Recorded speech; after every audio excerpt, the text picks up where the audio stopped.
오늘 본문에 등장하는 명절은요, 초막절입니다. 제가 이제 7장 1절을 다루면서 이 초막절에 대해서 간단하게 언급을 했는데요. 이 요한복음 전체가 그 구약의 절기들을요, 배경으로 해서 계속해서 이게 구성된 책이거든요. 그렇게 함으로 말미암아 구약의 절기들과 예수님의 존재와 사역을 이렇게 연결시키면서 그 의미를 풀어내고 있습니다. 앞에 있는 5장에 있는 내용이 안식이라는 그 절기, 가장 중요한 날이죠. 안식일이라는 그 유대 그 절기인 이 안식일을 배경으로 하고 있고요. 그리고 이제 6장에 있는 오병이어 그 사건은요, 6월절을 또 배경으로 하고 있습니다. 6월절을 배경으로 예수님께서 그 오병이어의 기적을 베풀고 그러면서 내가 생명의 떡이다 이 이야기를 선언하셨단 말이에요. 그리고 우리가 지금 살피고 있는 7장에서부터요 10장 21절까지 이 큰 단락은요 바로 이 초막절이라는 이 구약의 절기를 배경으로 하고 있습니다. 그리고 이제 10장 22절부터는 또 수장절이라고 또 다른 이제 절기를 배경을 하고 있는데요. 그래서 여러분들 우리가 구약을 제대로 모르고는요 신약을 명확하게 알 수가 없습니다. 그래서 여러분들이 내가 어렵다고 신약만 읽으면 안 되고요. 구약도 우리가 여러 도움을 받아서 잘 배우고 읽어야 됩니다. 그런데 예수님께서 십자가에 달려 죽으신 그때가 6월절입니다. 그리고 그 예수님께서 성령을 보내신다고 약속하시고 성령께서 임하신 그 날이 오순절이란 말이에요. 이게 다 구약의 중요한 3대 절기란 말이에요. 다 이 절기를 따라서 그리스도께서 역사하셨어요. 그 구원의 일을 하셨단 말이에요. 그리고 이러한 절기를 따라서 하나님이 일하신 게 맞다면 이 초막절은 그 예수 그리스도께서 현재적으로 하시는 그 사역과 또 재림 때 있게 될 그 사역하고 긴밀하게 연결되어 있어요. 그래서 언젠가 기회가 되면 제가 하늘영광교회에서는 이 절기를 가지고 제가 시리즈로 설교를 하긴 했었는데 우리 교회 안에서도 이걸 하게 될 수 있게 되길 바라는데요. 어쨌든 이 초막절은요 어떤 날이냐면 이스라엘이요 약속의 땅에 들어가기 전 광야에서 방황했을 그때를 회상하고 기념하는 그런 연례 절기였습니다. 이들은 8일 동안 집 밖이나 아니면 베란다에서 움막을 짓습니다. 나무로. 그리고 거기에서 생활을 해요. 저도 이제 이스라엘에서 잠깐 공부했을 때 이 절기 때 초대를 받아서 한 유대인 집에 갔거든요. 그 집에 이제 베란다에다가 나무 움막을 쳐놓고 거기에서 이제 자는 겁니다. 근데 이제 그때가 너무 추워서 다시 이제 집 안으로 들어와서 잤던 그런 기억이 있는데 여러분 요즘에도 이 유대인들은 다 이걸 지키고 있어요. 여러분 유튜브 확인해 보시면 이런 것들 유대인들이 지금 다 하고 있는 걸 보게 될 겁니다. 왜 이렇게 하냐면 그들이 거할 처소가 없던 그 광야에서 이렇게 천막을 치고 움막을 치고 살았잖아요. 그리고 그런 가운데 하나님이 자신들을 어떻게 돌봐 주었는지를 상기하는 의미가 있는 거예요. 그러면서도 이제 현재의 삶 역시 광야 인생길이라는 것을 또 이 현재적인 그것도 상기하는 것이죠. 그러면서 궁극적으로는 미래적으로 내가 들어가야 될 궁극적인 또 목적지가 있다는 것도 상기하는 것입니다. 이렇게 과거와 현재와 미래에 이 하나님이 어떤 분이시고 우리는 어떤 존재로 살아가는지 이 의미를 다 이 초막절이라는 게 담고 있단 말이에요. 이게 이제 주로 행해지는 그 일반 사람들이 다 행하는 의식이고요.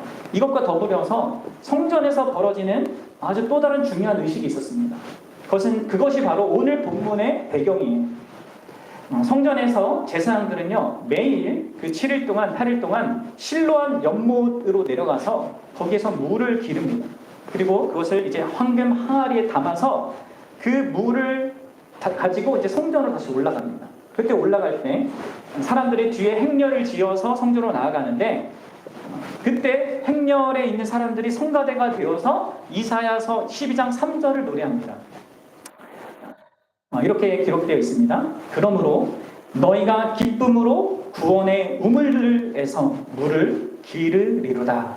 네. 그러니까 이 노래를 막 부르면서 이게 노래로 이렇게 바꿔서 이거를 부르면서 이렇게 제사장들이 이제 물을 담은 항아리를 가지고 제단에 갑니다. 그리고 그 제단에 물을 붓습니다. 축제 일곱째 날에는요, 이 절기 일곱째 날에는요, 이 행렬이 7번이나 반복됐다고 해요. 그러면서 이제 거기 제단에 있는 그 제단에 물도 이렇게 7번 붓는 것이죠. 그럼 왜 이들이 이러한 의식을 했을까요? 그것은 이들이 광야에서 하나님께서 어떻게 그들에게 물을 공급해 주셨는가를 상기하는 것입니다. 여러분들 출애굽기 이야기를 기억하십니까? 이들이 광야에 나와서 목말라서 거의 죽을 것 같은 그런 현실에 직면하게 되죠. 그때 하나님께서 모세를 통해 그들에게 물을 제공합니다. 어떻게 해요? 모세가 지팡이로 반석을 치다 거기서 물이 흘러나와서 그들이 그 목마름을 해결할 수 있게 된 거죠. 그러한 의미로 이제 물을 붓는 거고요. 또 이제 초막절이 이러한 그동안 하나님께서 주신 이제 오늘날 우리 9월달, 10월달 이쯤이기 때문에 이제 우리나라 추석하고도 굉장히 비슷한데, 그러니까 하나님께서 공급해 주신 것에 대한 감사를 드리면서 앞으로도 계속 비를 하나님께서 내려주시기를 구하는 거예요. 그리고 또 미래적인 의미도 있는데, 구약 성경에 보면 마지막 날에 하나님께서 메시아를 보내셔서 이 엄청난 그 성전으로부터 흐르는 물로 말미암아 온 땅을 비옥하게 만들 거라는 그 약속을 주십니다. 이스라엘 땅 많은 땅이 다 이제 사막인데 그런 이 예언을 주셨단 말이에요. 그러니까 그런 날이 속히 올 수 있게끔 하나님의 충만한 복이 내리는 비로 말미암아 그 물로 제공해 주시는 물로 말미암아 이렇게 풍성해질 수 있게끔 소망하는 것으로 담고 했단 말이에요. 바로 예수님은 성전에서 이 물 붓는 의식이 행해지는 것을 매일 지켜보셨습니다. 그러다가 초막절 마지막 날 사람들의 이 시선이 물 붓는 그 의식에 집중하고 있을 바로 그 시점에 큰 소리로 외치면서 지금 말씀하고 계십니다. 여러분들, 예수님께서 여기에서 이 큰 소리로 외쳐서 말씀하셨다는 걸 좀 생각해 보십시오. 그때까지 우리가 앞에 있는 내용들을 살펴서 알겠지만 사람들은 계속 예수님을 오해했습니다. 또 예수님을 무슨 이유를 들어서라도 거부하려고 했습니다. 또 심지어 죽이려고까지 했습니다. 그런데 그분은 그 마지막 날 이 중요한 때에 아주 공개적으로 이 엄청난 자신이 전하고자 하는 그 메시지를 선포하십니다. 복음인데 이 마지막 이 날에 더 강력하게 그들이 모든 자들이 그곳에 있는 자들이 그것에 참여하는 그 의식에 절기에 참여하는 모든 자들이 반드시 들어야 할 그 메시지라 생각하는 그것을 하시기 위해서 그분은 소리를 높이셨단 말이에요. 이러한 예수님의 모습을 보고 이제 스펄전 목사님은 예수님께서 정말 사람들의 참된 행복에 대한 그 강렬한 염려로 감동이 되셔서 구원의 복음을 전하셨다 이렇게 묘사했어요. 그렇죠? 정말 자신을 무시하고 아니면 오해하고 거부하고 죽이려고 하는 그런 상황 속에서 어떤 의미에서 자기 목숨을 걸고 큰 소리로 외치는 것입니다. 왜요? 그것을 들어야 하기 때문에 그 절기와 더불어서 사실 그 절기의 중심이시고 그 절기의 성취이신 그분 자신을 그들이 알아야 하기 때문에 말하는 것입니다. 그러니까 여러분들 그분이 크게 소리 외쳤다는 이것은요, 그가 정말 중요한 메시지를 전하고 있다는 것을 말해주는 것입니다. 우리도 귀를 열고 들어야 되는 그 메시지예요. 그럼 여러분 그 메시지란 무엇이겠습니까? 무엇입니까? 우리가 읽어봤는데 뭐예요? 그것은 바로 예수님 자신에 대한 거예요. 그리고 바로 그 예수님 자신을 실질적으로 경험하는 참된 생명. 이게 요한복음은 그걸 영생이라고 하는데 그 영생에 관한 것입니다. 그럼 많은 사람들이 기독교를 오해합니다. 심지어 교회 안에 있는 사람도 기독교를 오해해요. 어떤 사람들은 기독교를 어떤 교리 체계라고 말합니다. 그것을 배우는 곳이라고 말해요. 또 어떤 사람들은 기독교를 신비한 체험을 경험하는 곳이라고 또 말합니다. 또 어떤 사람들은 기독교를 도덕과 윤리를 가르치는 곳이라고 말합니다. 또 어떤 사람들은 기독교를 세상의 어떤 문제에 관심을 갖고 그 문제를 해결하기 위해 힘쓰는 곳이라고 말합니다. 또 어떤 사람들은 기독교를 세상의 어려운 사람들을 돕는 그런 구호단체와 같다라고도 말합니다. 여러분들은 어떻게 봅니까? 기독교를 뭐라고 이해합니까? 여러분 앞에서 제가 설명한 이 모든 것들은 기독교의 어떤 부분들을 다 말하고 있습니다. 그러나 그 모든 것들은 다 부차적인 것입니다. 기독교의 본질이자 우리의 믿음의 본질이고 영생의 본질은요, 예수님 그분 자신입니다.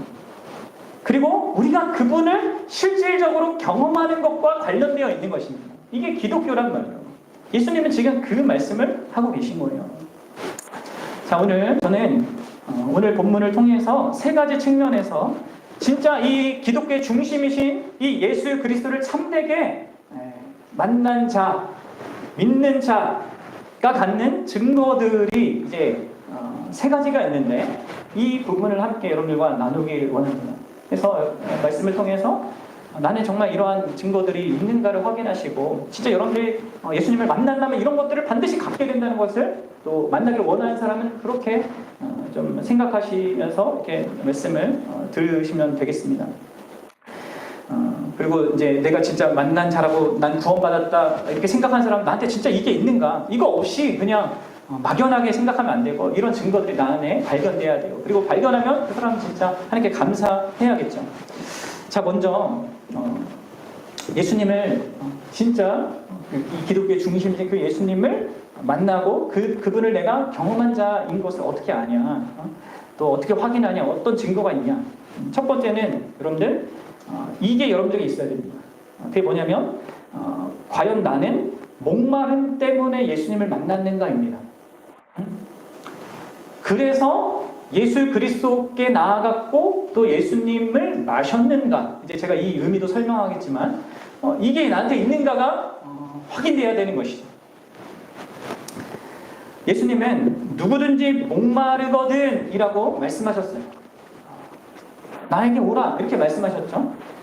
그러니까 여러분들 누구든지 예수님을 진정으로 만난 자는요 목이 마른 자입니다. 그렇죠? 그러니까 목마름을 경험한 자만이 예수님께 나아가게 되어 있어요. 그래서 묻고 싶은 겁니다. 여러분들은 목마름을 경험해서 예수님께 나아가는 자인가? 이게 중요한 거예요. 다른 어떤 이유들이 아니라 목마름 때문에 어떤 갈증 때문에 이게 중요한 증거죠. 목마름 때문에 예수님을 찾게 되고 목마름 때문에 예수님을 원하게 되는 거. 그게 여러분들 내가 예수님을 만난 어떤 그 증거가 되는 것입니다. 여러분들 그러면 여기서 목마름이 무엇이겠습니까? 우리가 흔히 생각하는 어떤 물리적인 물의 부족이나 탈수라는 것을 의미하는 게 아니겠죠? 그렇죠? 지금 비유적으로 말씀하고 계시잖아요. 이 목마름은 영혼의 목마름이에요. 자, 그러나 이 영혼의 목마름을 비유하기 위해서 예수님께서 물의 비유와 이 목마름의 비유를 이렇게 쓰셨다는 걸 생각하셔야 돼요. 유사한 것이 있기 때문에 그렇게 한 거죠. 여러분 어떤 유사성이 있습니까? 목마름은요, 여러분들 절박한 것입니다. 이게 이제 허기진 배고픈 고통과 비교해 보면 더 이게 이해하기 쉽습니다. 여러분 허기진 것은요, 그래도 어느 정도 참을 수 있는 고통이에요. 하지만 목마른 고통은요, 절망적인 고통입니다. 신체 전체에 아주 빠르게 영향을 미치는 이 배고픔의 고통은 느리게 진행되고 더 오래 참을 수 있잖아요. 근데 이 목마른 고통은 그럴 수 없습니다. 이 목마름은 생존과 직결된 갈증입니다. 강렬하고 직접적인 고통을 계속적으로 준단 말이에요. 반면에 배고픈 고통을 뭡니까? 시간이 지나면서 점점 더 커지지만 또 잠시 수그러들기도 하고 다시 생기기도 하고 그래요. 여러분들 사람이 음식을 먹지 않고 얼마나 살 수 있는지 아세요? 음식을 안 먹고 사람에 따라 다르고 환경에 따라 다르지만 한 달에서 2달까지 산다고 합니다. 근데 여러분들 목마르고는 물이 없이는 어떻게 얼마나 사는 줄 아십니까? 길어야 3일입니다. 왜요? 그럼 물은요, 우리의 신체의 기본 기능을 유지하는 데 필수적입니다. 수분이 부족하면 탈수가 발생하고요. 그러면 체온 조절도 안 되고 또 혈액 순환도 안 되고 세포 기능이 파괴됩니다. 그래서 여러분들 예수님께서 이렇게 목마름을 이러한 예수님을 찾는 것과 비유했을 때 이것은 이러한 목마름이라는 어떤 절실성에 대한 그 측면이 있는 거예요.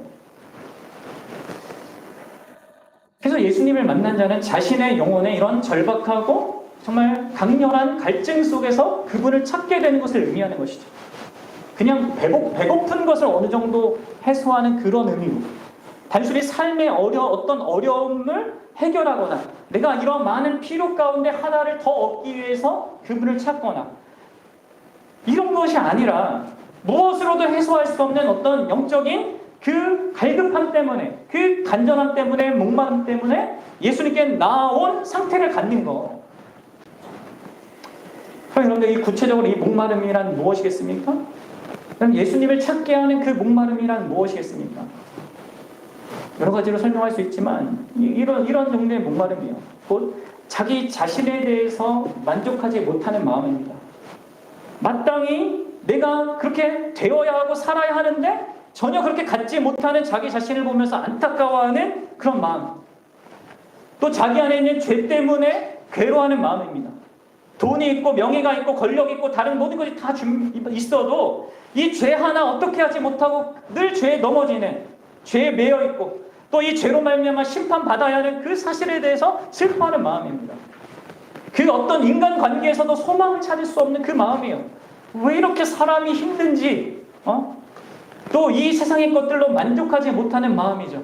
아무리 채워도 채워져도 채워지지 않는 나의 마음. 더불어서 하나님과 관계가 올바로 세워지고 싶은데 이것이 어떻게 해야 될지 몰라서 갈망하는 그런 마음, 이런 영적인 이런 목마름, 우리가 진짜 원하지만 결코 이룰 수 없는 그런 것에 대한 갈망, 그런 목마름. 그래서 여러분들에게 묻고 싶습니다. 여러분들은 어떤 목마름 때문에, 어떤 갈망 때문에 그분께 나왔습니까? 나의 영혼이 이 세상에 무엇으로도 만족할 수 없고 채울 수 없고 그래서 계속해서 목마르기 때문에 그분께 나온 것입니까? 아니면 단순하게 나의 삶의 일부분, 어떤 부분을 채우기 위해서? 아니요, 여러분들, 예수님께 나오는 이 갈망, 이 목마름은요, 자기 전부를 거는 거예요. 자기 목숨을 이 달린 일로 나오는 겁니다. 그럼 물론 너무나 감사하게 또 아주 작은 갈망과 갈증을 가지고도 예수님을 찾을 수 있습니다. 왜냐하면 예수님이 여기서 얼마만큼 목말라야 한다 이렇게 얘기하지 않으셨습니다. 또 어떤 대상을 향해서 목말라야 한다 이렇게 얘기도 안 했어요. 그래서 심지어 어떤 영혼의 목마름이 있든지 그 분량이 어떻게 되든지 간에 그 모든 것을 가지고 예수님께 나올 수 있습니다. 그래서 여러분들, 작은 호기심을 가지고 어떤 인생의 호기심과 기독교에 대해서 알고 싶은 호기심 때문에 나왔어도 예수님을 만날 수 있고요. 또 내 힘으로 채울 수 없게 여겨지는 내가 아무리 노력해도 이렇게 좀 더 내가 즐거워지고 좀 기쁨을 누리고 싶은데 그거에 대한 목마름 때문에 오거나, 아니면 내가 더 부자가 되고 싶은데 그것 때문에 좀 나오거나, 아니면 내가 명예를 갖고 싶은데 그것 때문에 나오거나, 그렇게도 나올 수 있단 말이에요. 그러고도 예수님을 사실 만날 수 있습니다. 근데 중요한 것은 그렇게 나왔더라고 하더라도 예수님이 말씀하신 이 영혼의 갈증을 실감하고 그 절박성을 또한 감격해야 됩니다. 내가 원했고 내가 갈망했고 내가 목말랐던 그 모든 것을 다 뒤로 할 정도로 어떤 부족과 어떤 한계와 어떤 영적인 목마름을 느끼고 자기 전부로 예수님을 찾게 되는 이것은 그 과정을 통하더라도 있어야 되는 것이죠. 그게 여러분 예수님을 만난 거예요. 예수님께 나아갈 수 있는 조건을 갖게 된 겁니다. 그리고 그게 하여서 그 예수님께 와서 그분을 마시는 일이 있어야 되는 거예요. 그래서 여러분들, 이것도 더불어서 한번 물어보고 싶은 거예요. 여러분들은 진짜 그런 목마름을 가지고 예수님께 와서, 그분께 와서 그분을 마신 자인가? 예수님께 와서 마신다는 게 무슨 말이에요? 예수님이 그 아래 38절에 설명해 주시죠. 나를 믿는 자, 이렇게 얘기해요. 이 예수님을 믿는다는 것이 무엇인지를 생생하게 예수님이 묘사해 주고 계신 것입니다. 예수님을 믿고 있습니까? 예수님을 믿습니까? 예수님께 와서 마신 자입니까? 그럼 이것을 좀 여러분들 오해하면 안 됩니다. 많은 사람들이 제가 이제 교회를 다닌 사람들이든 뭐 세상 사람들을 만나서 예수님을 믿습니까? 이렇게 물으면 많은 사람들이 뭐라고 하냐면 나는 교회를 다녀요? 이렇게 대답을 해요. 그러니까 사람들이 종교 활동에 참여하는 것과 예수님께 와서 그분을 마시는 것, 그분을 믿는 것을 이게 착각을 하는 겁니다. 그리고 교회 안에서 수많은 어떤 활동을 하는 거 있잖아요. 그것 자체로 예수님께 오고 예수님을 마신 게 아니에요. 예수님을 믿는 게 아니란 말이에요. 그런 모든 활동들은 궁극적으로 예수님을 바라보도록 제정됐거든요. 근데 많은 사람들이 내가 어떤 활동을 하고 있는 것으로 예수님을 믿고 있다고 생각하고 그것 자체로 만족하고 있는 경우가 많습니다. 그럼 예수님 방식 때도 이 유대인들이 초막절 절기를 열심히 지키면서도, 지금까지 지킨다고 했죠. 근데 그들은 이 절기의 본질적인 그 중심 내용이자 궁극적으로 성취자이신 예수님을 보고는 아무런 반응을 못하고 있어요. 그럼 이걸 생각해 보셔야 돼요. 오늘날도 마찬가지입니다. 얼마나 많은 사람들이 교회라는 그 안에 있음에도 불구하고 거기서 수많은 이런저런 활동을 하면서도 예수님은 전혀 보지 못합니다. 그럴 수 있어요. 여러분들, 아니요. 우리는 예수님께 와야 되는 거예요. 이 모든 것을 하는 이유가 예수님께 나오기 위해서 하는 겁니다. 그리고 그분을 마셔야 되는 거예요. 그럼 예수님께 여러분들 온자입니까? 그럼 이것은 진짜 너무나 영광스러운 것이죠. 내가 예수님께 올 수 있다는 거. 우리를 오라 하시는 그분이요. 내가 다가가기 무섭고 어렵고 힘든 그런 분이 아니에요. 너무나도 놀랍고 사랑스럽고 영광스러운 분이십니다. 더불어서 여러분들 예수님께 그 오는 길은 전혀 어렵거나 멀지도 않습니다. 그렇죠? 이미 예수님께서 우리가 가야 될 그 모든 어려움과 장애들을 또 그 먼 길을 지나서 오셨습니다. 여러분들 이게 단순히 2000년 전에 예수님이 이 땅에 오셨다는 것을 얘기하는 것뿐만 아니라 지금 여러분들이 예수님을 이 성경을 통해서 듣고 있는 것 이 자체도 마찬가지예요. 이것도 더불어 생각해 보셔야 됩니다. 그래서 우리가 예수님께 올 수 있게 된 거죠. 여러분들 예수님께서 우리에게 오라고 하시고 그분이 우리가 다다를 수 없는 그곳에 계신다면 그분의 초청은 우리에게 무슨 의미가 있겠어요? 그런데 그분이 우리가 그분께 나아가야 할 그 엄청난 거리를 그분이 친히 좁혀서 오셨단 말이에요. 그러니까 역사적으로도 오셨고 또 이 말씀을 통하여서도 오늘날 살아있는 존재하는 우리에게까지 오셨단 말이에요. 이 2000년의 역사를 사용하셨고 그 가운데 존재했던 수억의 사람들을 사용하셨고 그들의 헌신과 그들의 피와 눈물과 기도를 다 사용하셔서 우리 지금도 이 내가 예수님께 온 자라면 그 예수님의 오라는 그 소식을 듣고 그 초대를 듣고 그분께 온 자란 말이에요. 그래서 내가 온 것 그것 자체가 얼마나 영광스럽고 복된 초대를 받고 내가 그분께 나아가게 된 것인가 이걸 생각해 보셔야 합니다. 그래서 여러분 그렇게 예수님께 온 자입니까? 그래서 그 예수님을 이렇게 만났냔 말이에요. 그래서 그분이 또 뭐라고요? 마셔야 한다라고 얘기하죠. 이건 무슨 의미입니까? 이 오다라는 이 개념에다가 한 가지를 추가하는 겁니다. 그건 뭐예요? 마신다라는 게 뭡니까? 그것은 자신의 일부가 되게 한다는 거예요. 또 그것에 강력하게 영향을 받는다는 것이죠. 마치 우리 안에 이 수분이 이 물이 우리를 살게 하잖아요. 그처럼 물 없으면 죽잖아요. 그처럼 예수님이 우리를 살게 하는 이게 마신다는 것의 의미입니다. 그러니까 와서 마신다, 곧 그게 바로 믿는다는 말인데 이것은 단순히 어떤 사실을 정보적으로 믿는 것이 아닙니다.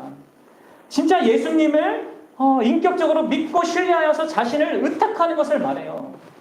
여러분 그러고 있습니까? 그게 마신다는 말이에요. 객관적으로는 그분이 이 세상의 유일한 구원주라는 사실을 믿는 이 의미고 주관적으로는 내가 그것을 고백하는 그분이 나의 구세주라고 고백하고 그분을 영접하고 그분의 보살핌에 나 자신을 맡기는 것을 의미합니다. 진실로 내 죄가 십자가가 필요할 만큼 크다는 것, 내가 느끼는 것보다 내가 생각하는 것보다 큰 죄인이라는 걸 인정하고 그러면서도 그분이 십자가에서 그렇게 자신을 내어줄 정도로 우리를 놀랍게 사랑하신다는 그것을 신뢰하는 것입니다. 그분의 그 크신 사랑 안에서 이제는 그분과 함께 살아가는 것. 그게 그분을 마신다는 의미예요. 그분을 위해서 내가 살아간다는 그분이 내 삶의 중심이 되신다는 것.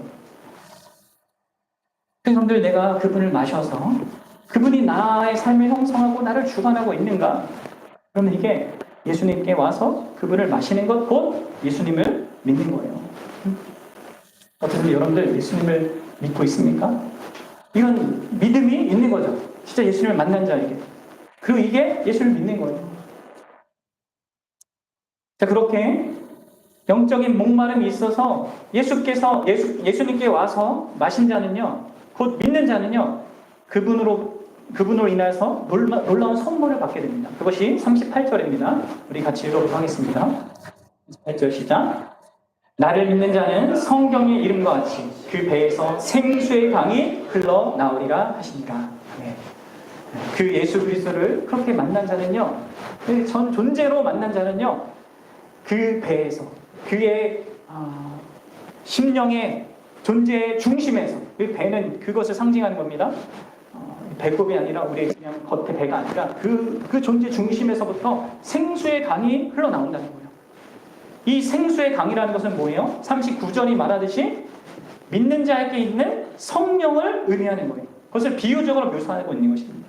그러니까 믿는 자에게는 성령의 역사가 있다는 것이죠. 그럼 여기에서 생수란 뭡니까? 우리가 매일 사서 먹는, 돈을 주고 사서 먹는 마시는 이 생수가 아니라 원어로 보면 생명을 주는 물입니다. 그 생명을 주는 물 같은 어떤 존재가 우리 안에서 흘러나온다는 거예요. 그 생명을 주는 물, 곧 그분이 성령이신데 그 성령이 하시는 역사가 자기의 삶 가운데 있는 것이죠. 믿는 자에게 성령의 역사가 있습니다. 여러분들 물이, 이것도 이제 물과 비유해서 또 했으니까 이런 물의 특징도 좀 같이 생각하면서 또 생각하셔야 됩니다. 이 생명을 주는 이 물은요, 이 성령은요, 생명을 새롭게 해요. 생명을 솟게 합니다. 우리의 생명을 활기 있게 만든다는 거예요. 여러분 상상해 보십시오. 여러분들이 목이 말라 죽어가고 있습니다. 진짜 물이 없어서 막 진짜 목 말라서 죽어가고 있는 그때 여러분들에게 물을 누군가 제공해줘요. 그럼 어떻게 됩니까? 내 전 존재가, 육체와 마음, 이게 다 새로워집니다. 나에게 생명을 주고 이 갈증이 해소되는 것이죠. 그럼 이러한 종류의 그 새로움이, 솟게 됨이 있냐? 이 성령으로 말미암아 내 안에 있냐? 이걸 한번 생각해 보시란 말이에요. 특별히 이런 경험은요, 여러분들이 이 살아가는 동안에 관계 속에서 종종 경험한 적이 있어요. 뭐예요? 사랑하는 연인과의 만남을 생각해 보십시오. 아주 지치고 힘든 그 하루를 보냈는데 일 끝나고 내가 사랑하는 사람을 남자친구 여자친구를 만나게 될 때 갖게 되는 그러한 새로워짐 있잖아요. 그러한 솟게 되는 거, 다시 활기를 찾게 되는 거. 부모가 자녀들한테 갖는 것도 그렇죠. 힘든 하루 일과를 이렇게 다 하고 돌아와서 우리 아가를 보는데 아가가 이렇게 방긋 웃어줄 때 하루의 모든 무거운 짐이 싸르르 녹는 그런 경험을 하지 않습니까? 바로 이러한 인격적인 관계 속에서 있는 이런 일이 성령을 통하여서 우리 안에 있게 된다는 것입니다. 어떻게 해요, 여러분들? 그것은 바로 성령 하나님께서 주된 사역으로 하시는 그 일 때문에 그렇습니다.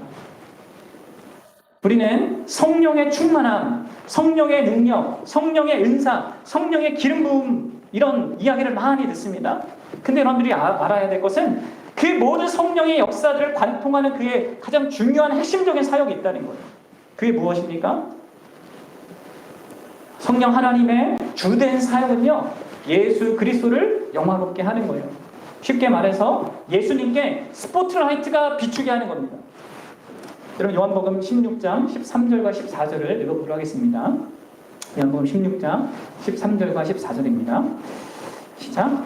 그러나 진리의 성령이 오시면 그가 너희를 모든 진리 가운데로 인도하시리니 그가 스스로 말하지 않고 오직 들은 것을 말하며 장래일을 너희에게 알리시리라.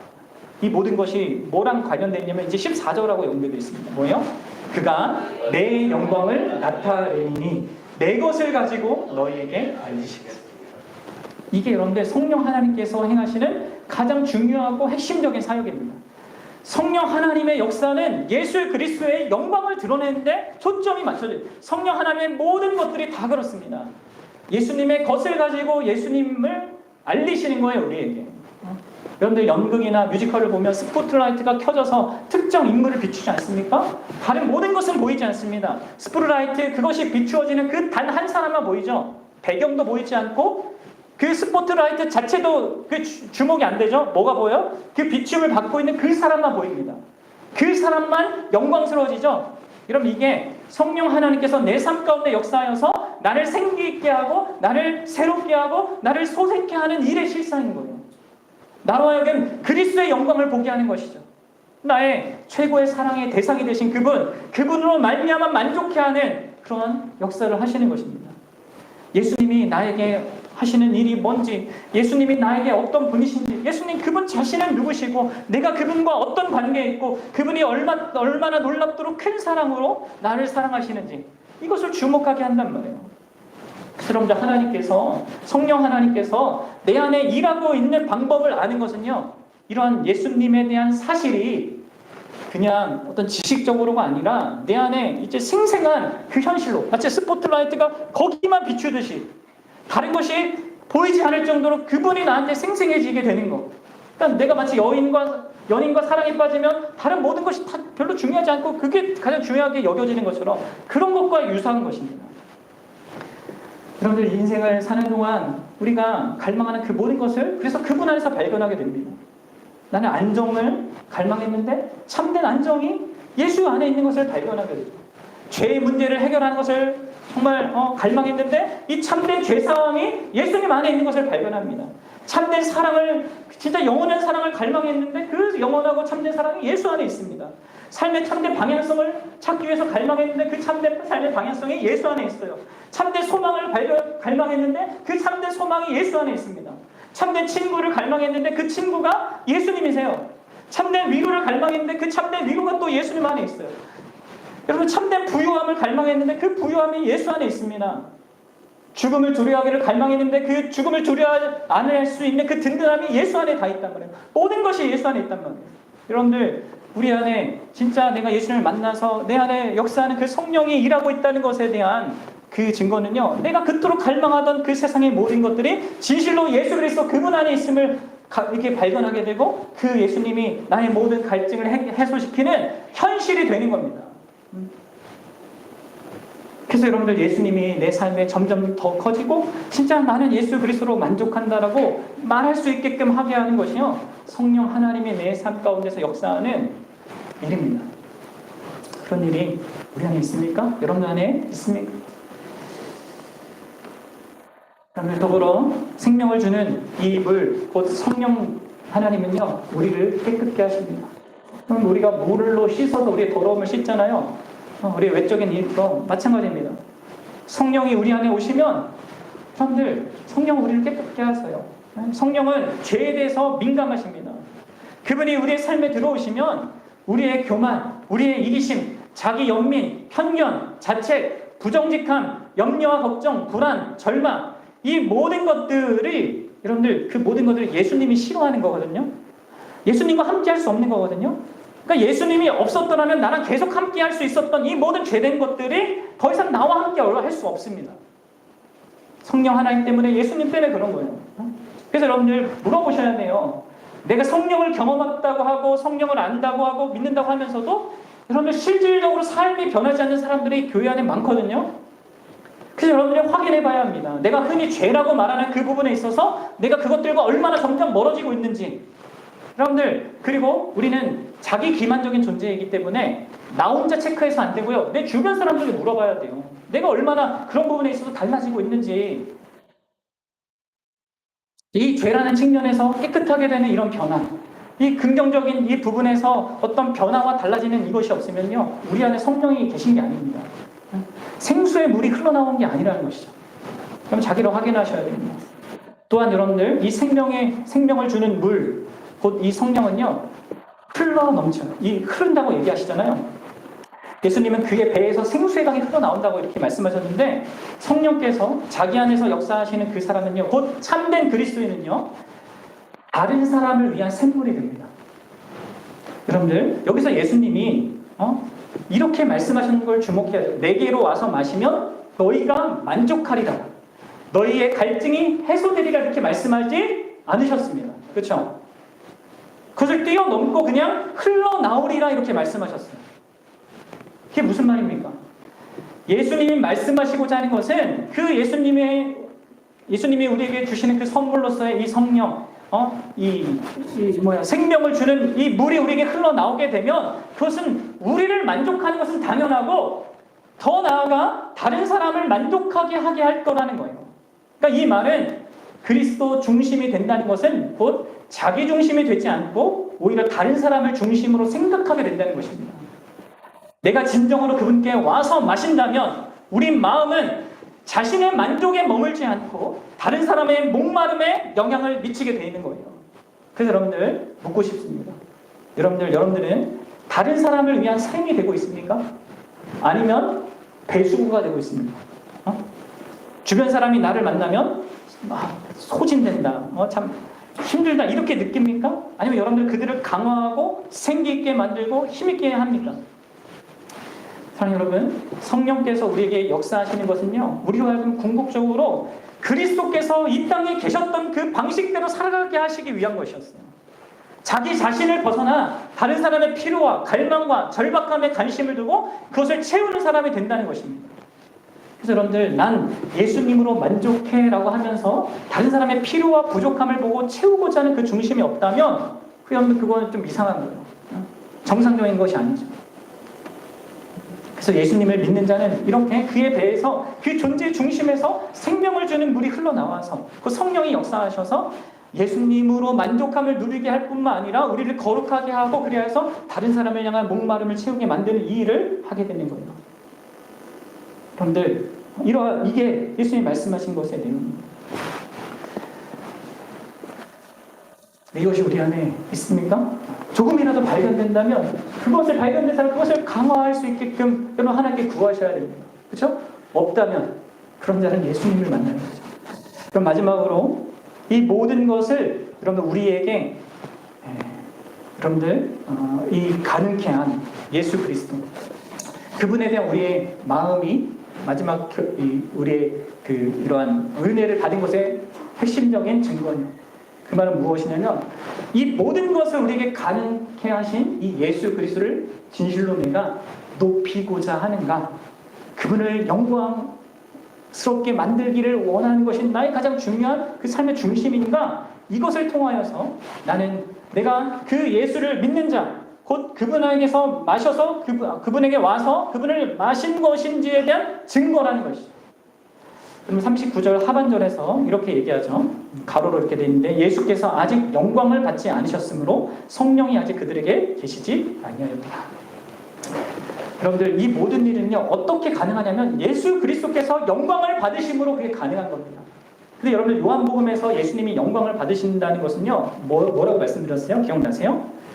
그것은 예수님이 십자가를 지는 것입니다. 예수님의 영광과 이 십자가가 항상 결부돼서 나타난단 말이에요. 요한복음은 우리 요한복음 12장 23절과 24절 보겠는데요. 예수님이 이렇게 얘기하세요. 예수께서 대답하여 이르시되 인자가 영광을 얻을 때가 왔도다 라고 말씀하시고 그 다음에 뭐라고 얘기합니까? 내가 진실로 진실로 너에게 이르노니 한 알의 밀이 땅에 떨어져 죽지 아니하면 한 알 그대로 있고 죽으면 많은 열매를 맺느니라. 예수님 자신의 그 죽음을 얘기하는 거예요. 우리더러 그렇게 하라는 얘기가 아니라 1차적으로는 예수님 자신의 죽음, 그것을 영광이라고 말하고 있는 것입니다. 예수님의 말씀은 무슨 의미야? 결국 예수님께서 십자가에 죽으셔야지만 이 성령이 우리에게 임한다는 것입니다. 여러분들, 사실 이 성령이 우리에게 오셔야지만 우리의 영혼의 진정한 목마름을 우리가 느끼게 됩니다. 우리는 진짜 영혼의 이 목마름을 모르고 살아가요. 그냥 이 세상의 것을 채우면 될 거라고 생각하면 살아간단 말이에요. 근데 내가 진짜 영혼의 목마름 어떻게 가요? 가져요? 성령께서 주시는 것입니다. 그리고 그 성령으로만 우리는 예수님께 나아가게 되는 겁니다. 그리고 그 성령으로만 이 예수님을 마시게 되는 것이죠. 그래서 이 성령께서 우리 안에 오셔야지만 이런 예수님께 나아가는 그 모든 일도 가능하고, 또 예수님이 말씀하신 그 생명을 주는 그 물이 흐르는 것 같은 그 생기와 그 깨끗하게 함과 다른 사람을 부욕케 하는 이것이 우리 안에 다 있게 되는 것이죠. 근데 여러분들, 그 성령님이 우리 안에 임하기 위해서는 무슨 일이 전제되어야 되냐면 예수 그리스도께서 십자가에서 죽으심으로 말미암아 영광을 받으셔야 하는 거예요. 여러분들은 이 이야기를 이렇게 읽으면서 이 주장이 어떻게 보이는지 모르겠습니다. 이게 엄청나게 놀라운 주장이거든요. 왜냐면요, 사실 예수님 이전에도 성령이 역사하셨거든요. 그렇죠? 우리가 금요일날 사사기 강의를 하고 있는데 그 하나님의 영이 기드온에게 임했습니다. 삼손에게도 임했고 사울왕과 다윗왕과 임했단 말이에요. 하나님의 그 성전과 성막에도 임했단 말이에요.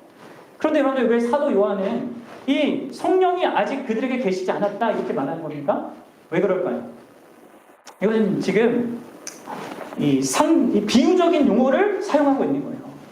그러니까 구약에서의 그 성령의 역사는요, 지금 예수님께서 십자가로 영광스러워짐으로 말미암아 역사하게 될 그 성령의 역사하고는 엄청난 차이가 있다는 거예요. 너무 큰 차이에 의하여서 이렇게 표현될 수 있다는 거예요. 그 차이가 너무 놀랍고 커서 사실상 그동안 성령이 여기 계시지 않았다라고 말할 정도라는 거예요. 비유적인 표현입니다. 그럼 예수님이 세례 요한을 묘사하면서 그를 이렇게 평가했죠. 이 세례 요한은 여자가 낳은 자들 가운데 가장 큰 자이다. 이렇게 설명했어요. 그러고 나서 또 뭐라고 하셨습니까? 그렇지만 천국에서는 지극히 작은 자가 그보다 더 크다. 이렇게 얘기하셨어요. 이런 표현인 거예요. 그럼 예수님이 십자가에서 죽으심으로 말미암아 우리에게 가져다줄 그 성령의 임재는요, 구약의 그 위대한 우리 믿음의 선배들과 영으로 일컬어지는 그런 믿음의 선배들이 갖고 영위하고 누린 것보다 훨씬 크고 영광스러운 것입니다. 이스라엘의 선망을 통해서 경험한 것보다 더 영광스러운 것입니다. 그래서 여러분들 이 교회 안에 아주 가장 작은 자조차 우리 아이들조차 구약시대의 모든 성령의 임재를 경험했던 것보다 더 풍성하게 경험하게 된다는 것을 말해주고 있는 거예요. 근데 그 약속이 어떻게 주어진다고요? 예수님이 죽으심으로 주어집니다. 예수님이 영광 받으심으로 주어집니다. 그럼 예수님은 38절에서 나를 믿는 자는 성경의 이름같이 이렇게 얘기하고 계시죠. 성경에서 이것을 예고하고 있다는 거예요. 이는 여러분들 출애굽기 17장에서 앞서 제가 서론에 얘기했던 그 사건을 얘기하는 겁니다.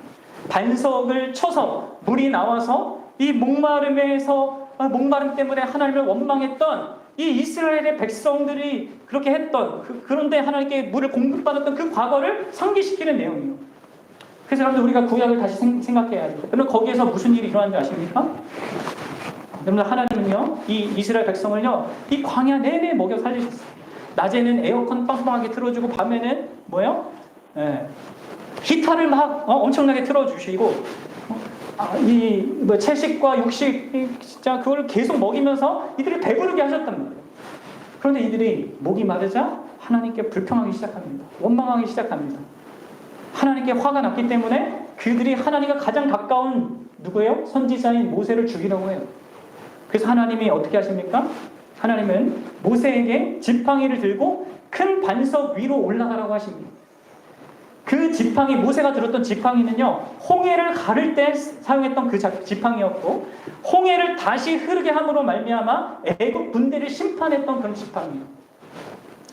우리가 예상할 수 있는 것은 이제 하나님께서 이스라엘 백성, 이 모든 좋은 것을 공급했는데 목마르다고 그렇게 하나님을 원망하는 그 백성을 심판하는 것이었습니다. 그들이 반역했고 하나님이 세우신 그 선지자를, 하나님과 가까운 그 선지자를 죽이려고 했습니다. 그들의 처형은 마땅했죠. 그런데 하나님께서 뭐라고 하십니까? 여러분들 출애굽기 17장 6절을 한번 보세요. 한번 읽어봅시다. 시작. 내가 호렙산에 있는 그 바위 위 거기서 내 앞에 서리니 너는 그 반석을 치라. 그것에서 물이 나오니 백성이 마시리라. 모세가 이스라엘 장로들의 목전에서 그대로 행하십니다. 하나님 뭐라고 하십니까? 내가 그 반석 위에 서겠다. 이 반석은 마치 지금 재판장과 같은 그것을 상징하는 겁니다. 거기에 자신이 서겠다는 거예요. 하나님의 임재가 그 반석 위에 있습니다. 그런데 하나님은요, 이스라엘이 아니라 누구를 치라고 해요? 이 반석을 치라고 해요. 아무나 만질 수도 없고 볼 수도 없고 사실 다가갈 수도 없는 그 신성한 하나님의 임재를 치라고 합니다. 아무도 이 말씀의 의미를 이해하지 못했어요. 모세도 그것의 궁극적인 의미를 몰랐을 거예요. 우리가 아는 것은 뭡니까? 하나님께서 그 반석 위에 섰을 때 모세가 그 심판의 지팡이를 들고 그 지팡이를 그분 위에 내리쳤다는 거예요. 그리고 심판의 그 지팡이를 내리치자 물이 쏟아져 나와서 백성들이 목마름이 해소되어 살게 되었습니다. 그럼 이 사건이 무엇을 말해주는 거예요? 언젠가 인류가 하나님께 보인 모든 어리석은 반역에 대해서 심판을 받아야 하는데 누군가가 이 반역에 대한 벌을 대신 받게 된다는 거예요. 그리고 그것을 하나님 자신이 피고석에 내려와서 설 것을 보여주신 것입니다. 내가 그 심판의 지팡이를 친히 받겠다 하신 것입니다. 그리하여서 너희에게 필요한 그러나 합당하지 않은 그 축복을 너희를 살게 하는 그 생수를 주겠다 하시는 거예요. 그것을 미리 보여주신 거란 말이에요. 그 일이 어디에서 이루어졌다고요? 바로 십자가에서 이루어진 것입니다. 예수님께서 십자가에서 우리가 받아 마땅한 그 모든 우리의 죄에 대한 하나님의 심판을 다 받으신 거예요. 그리고 이렇게 운명하셨죠. 요한복음 19장 30절입니다. 같이 읽겠습니다. 예수께서 신포도주를 받으신 후에 이르시되 다 이루었다 하시고 머리를 숙이니 영혼이 떠나가신다. 다 이루었다. 우주적인 어리석음과 반역은 벌을 반드시 받아야 되는데 그것을 내가 다 받았다. 그리고 그분이 머리를 숙이고 영혼이 떠나가십니다. 여러분 제가 이거 여러 번 설명했습니다. 이거 의역하는 거라고 얘기했죠. 여기서 이 원어는 직역하면 그 영을 그 성령을 넘겨주셨다는 의미입니다. 그분이 십자가로 진짜 영광을 받으셨기 때문에 우리 죄인이 합당하지 않은 놀라운 축복을 받게 됩니다. 곧 성령을 받게 되는 거예요. 그래서 우리 존재가 생명을 주는 그 물이 솟아나는 반석이 되는 것입니다. 예수 그리스도 안에서 내가 죽고 예수님 안에서 살게 되는 일이 있게 되는 것입니다. 따라서 여러분들 이 모든 것을 우리에게 가능케 한 우리 주 예수 그리스도, 우리를 위해서 십자가의 죽음의 영광을 감당키로 하신 그분을 믿는 신자는 오직 그분만을 높이고 그분의 영광이 되는 그 십자가를 나도 최고의 영광으로 생각하고 그 십자가를 자랑하는 것이죠. 십자가를 영광으로 봅니까? 그 십자가를 나의 큰 자랑으로 봅니까? 이게 여러분들 예수님을 정말 믿고 예수님께 나아가고 그분을 마시고 그분을 인해서 성령의 은혜를 받은 모든 자들의 삶의 중심이고 실제로 그분을 경험한 자의 그런 고백인 거예요. 이게 예수님을 믿는 것의 의미인 것이죠. 여러분 어떻습니까? 여러분 이렇게 예수님을 만났습니까? 여러분 혹시 아직 예수님을 만나지 못한 자들이 있다면요, 여러분들이 예수님을 만나기 위해서 여러분들이 해야 될 것은요 하나예요. 그분은 인격적인 분이시란 말이에요. 인격체란 말이에요. 어떻게 해야 됩니까? 여러분들이 누군가와 친해지고 싶다, 누군가와 친해져서 결혼하고 싶다, 그럼 어떻게 해야 됩니까? 시간을 할애해야 합니다. 상대방을 기쁘게 할 방법을 찾아야 합니다. 그 상대에 대해서 공부해야 됩니다. 마음을 열고 그에게 헌신해야 됩니다. 그게 여러분들 누군가와 가까워지는 유일한 길이에요. 진짜 예수님을 만나서 이런 경험을 갖고 싶다면 다른 길은 없습니다. 쉬운 길은 없습니다. 예수님 말씀처럼 그분께 가까이 가야 돼요. 근데 여러분들 누구든지 그분께 나올 수 있어. 다른 자격 조건이 없잖아요. 이 세상에 높은 권세와 지위를 가진 자들을 만나기 위해서는 이런저런 자격 조건이 있어요. 그런데 여러분들 가장 높은 권세와 지위를 가지신 그분을 만나기 위해서는요 어떤 자격증도 필요 없고요. 누구든지라고 그분이 말씀하셨기 때문에 필요 없어요. 뭐만 필요합니까? 유일한 조건이 있다면 목마르는 거. 이게 목마름을 느끼는 게 조건이에요. 사랑하는 여러분, 아무런 조건이 없음을 감사하면서 그분께 나아가십시오. 그분의 말씀 앞으로 나아가십시오. 그분께 나아가는데 필요한 것은 다만 목마름 뿐입니다. 우리에게 필요한 것은 필요를 느끼는 것 그것뿐이에요. 그분께 나아가십시오. 그러면 그분이요 모든 먼 거리를 다 감당해 오셨고 우리가 다가갈 수 있도록 그렇게 하셨고, 그리고 그분은 그렇게 다가갈 수 있도록 사랑스러운 분이란 말이에요. 그러니까 그분께 나아가십시오. 그러면 여러분들을 성령의 선물을 받게 됩니다. 그 여러분들 이것을 받은 자입니까? 정말 더 풍성하게 이것이 내 안에 경험되어지도록 하나님께 구하십시오. 그래서 정말 오직 예수 그리스도만 여러분들 인생 가운데서 자랑하고 정말 높이는 그런 귀한 하나님의 백성들 되기를 간절히 소망합니다. 기도하겠습니다.